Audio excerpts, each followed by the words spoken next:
like their smile or that laugh that tells me that this flower has been through a lot and yet has still been watered right. I could see it on your face that you wanted your flowers too, not just for your mother. I never said I wouldn't get you yours whilst you could still smell them. You will get them someday for being the child your mother raised, for standing above the dirt, for being someone I could love.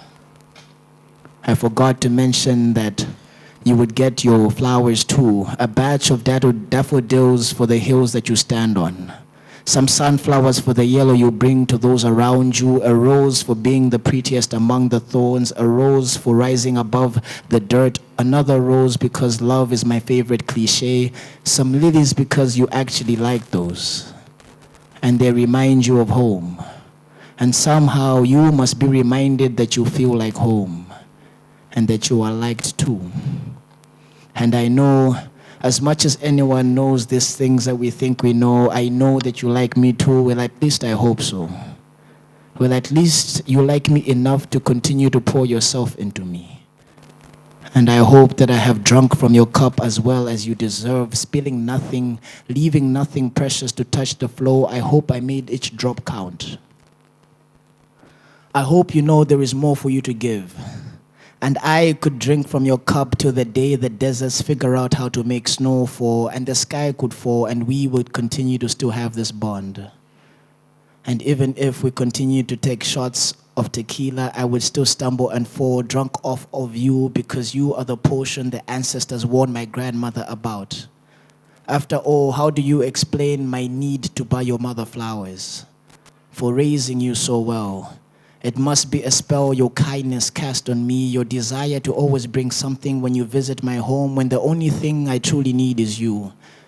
And I have witnesses that can testify that you are warm too. I guess to them you feel like home too. It must be the spell your sass cast on me. The way you turn humor into a weapon of mass love, it distracts me from seeing the distraction all around me. It holds me like a mummy wrapped in a cast. It breaks my bones and pride. It must be that smile wide enough to hold all my insecurities. You had me list them down before. I've never felt so naked, and yet your smile clothed me back into the man that I wish I was.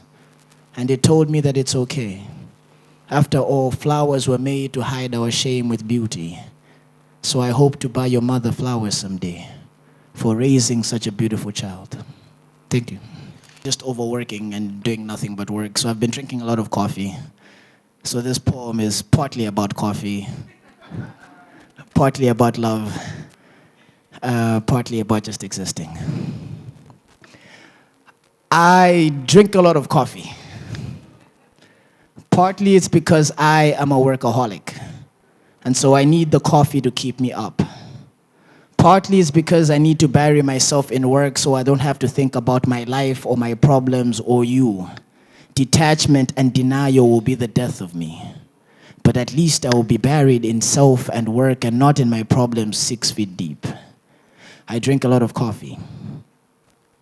Mostly it's because I need the caffeine to make my heart beat fast so that I can know that I am alive, that I can feel again, that I am not a walking carcass, that I am not only skin and bones, that I can love something just because it exists as is, that I am capable of loving more than just myself.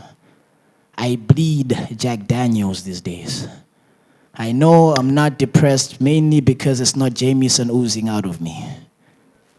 But I'm damn near close. I've staggered from pretty sober to in need of a hug again. Buying bottles but won't pay for therapy sessions again. I'm just going to pray about it again. Jesus will have to understand again. 2 shots please, no coke, just ice. Yes, on the rocks, yes. I'm stuck between a rock and a hard place. I am just enough of a mess to still be held together. Just enough of a saint to know that I'm still a sinner. Just enough churched to know that the rock that the builders refused is still the cornerstone. For the most part, I know that I am part whole, but partly I am in need of this Jack Daniels to lower my inhibitions so that I can speak my truth. It's why I hide behind poetry. Partly because I'm chasing after you at the bottom of this glass, and you are as smooth as a Tennessee whiskey. Partly because you know the truth. Partly because you were my mirror and yet you saw through me. mostly because I love the bitter taste of life and thinking through everything that I have lost and all that has been graced to me. I'm back on my alcohol break, so coffee it is, black, no sugar, just a bitter taste of being awake. I can't sleep when I'm not with you, so I do that thing again where I bury myself in work and realize that I cannot breathe underwater and you are not at the bottom of this sea or this glass of coffee. Thank you.